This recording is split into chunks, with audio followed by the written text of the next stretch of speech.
Stuff, I got a surprise flat tire today, so we're going to go over how to fix it.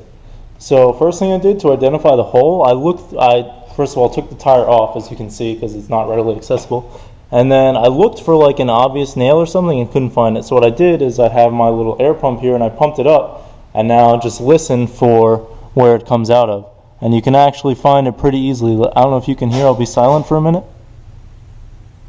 It's right there. And because the tire happened to be wet from the rain, you can even see where it's coming out. I don't know how well you guys can see that, but right there I got a little puncture. And I just found it mainly by the sound after I pumped it up. So now we're going to go through actually fixing it now that we found it.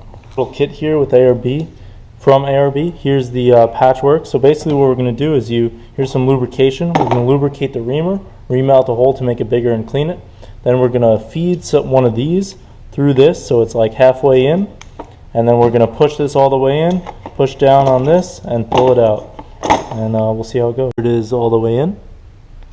We've got this threaded, so we're just going to pull the reamer out, put this all the way up until it hits this, and then push down on this and pull it out. Here it is. You should try and get it in farther than that. I was just having trouble sticking it in.